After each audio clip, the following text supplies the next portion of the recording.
we're gonna be doing this look.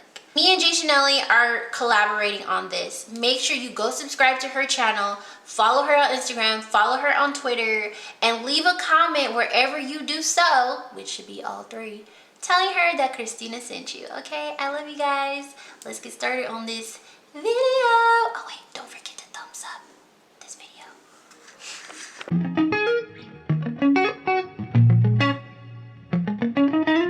We're gonna be using the Xrizz'Tina palette today for this fall look that was requested by one of you guys.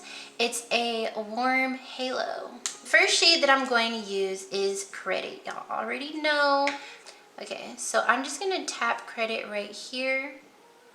And I'm also gonna put it right here. I'm not really concerning myself with the eyeshadow getting down on the inner corner of my eye at the bottom. I just want to make sure it's where I want it on top. And what I'm gonna do is tap these edges out, because I don't personally feel like the Anastasia Beverly Hills primer actually sets itself. I think it can settle in if you allow it to, but I don't think it sets. So you really want to make sure that once you apply your eyeshadow, you get it where you want it pretty quickly. And we're making a halo. So I'm just softening the edges and I'm dragging downward like this while moving my brush upwards. You can also do windshield wiper motions, but in my opinion, you have a little less control with that.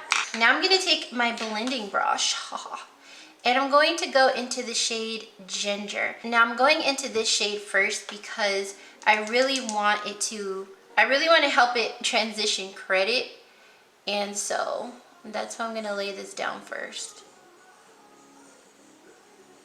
And notice how I'm using windshield wiper and circular motions.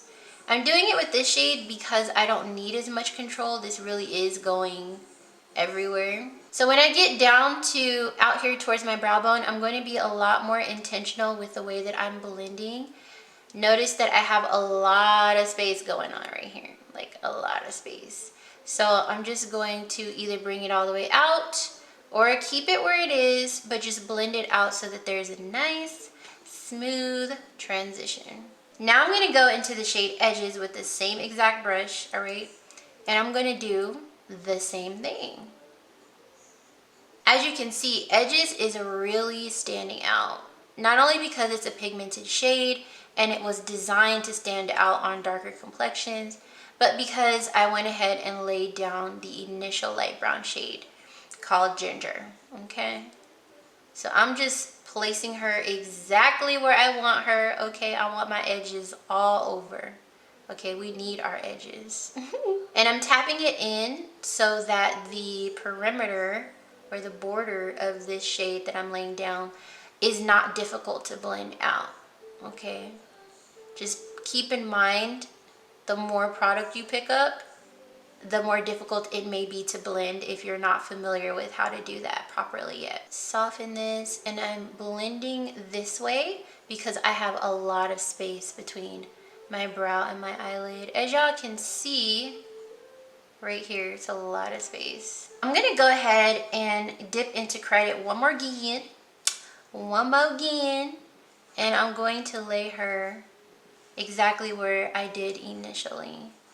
And that's just to reestablish that dimension that I started with and also blend it into those two transition shades.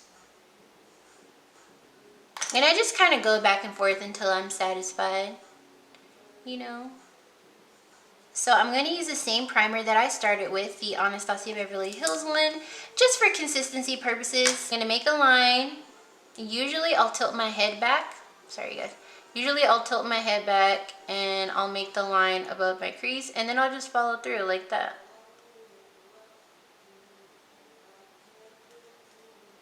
And just make sure that when you open your eyes and move your head that the line is not disturbed. And from there you can go ahead and bring the primer down a little bit. And I definitely recommend not making this too wide, because your eyeshadows are going to come together and blend together anyway, so you really don't have to slap a whole bunch of primer down the middle of your eyelid. actually just add very little bit, like very little bit. And then I blend out the edges like this after wiping off the brush that I created the halo cut crease situation with in the first place. So first I'm going to lay down Zam. So I'm going to put it right here, and it has that name for a reason, honey. You see how beautiful that is? How effortlessly beautiful that is? Ugh, yes. I'm flipping my brush over so that I don't add any extra product. I will say that I do like to go back in with my matte shade and just do the same thing because, sorry y'all, that's my dishwasher.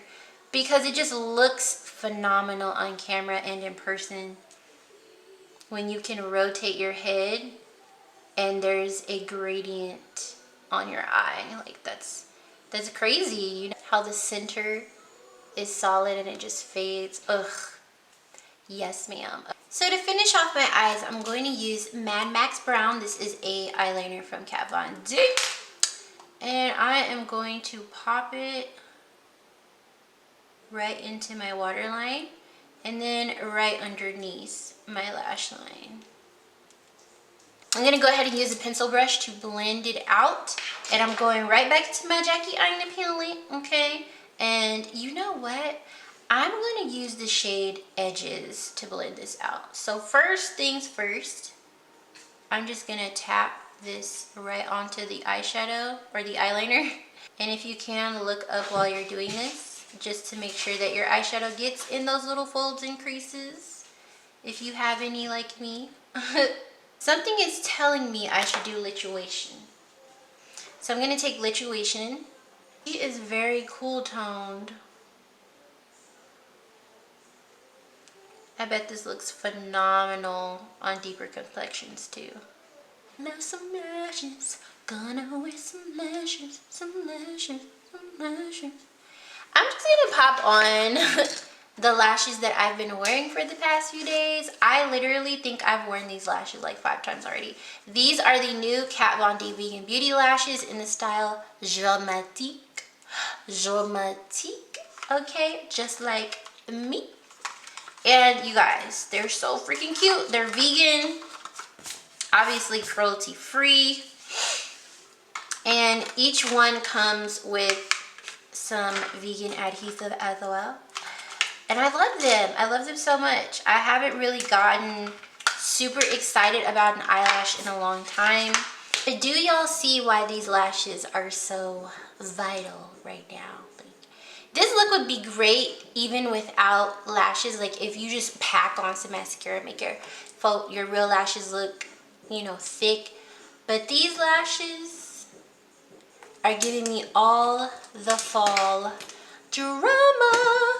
Y'all, I have been really trying to use up this Benefit Bad Gal bag because I love the mascara, number one. And number two, I know it's probably around that time where I need to get a new one, but I want to use up all my other mascaras first.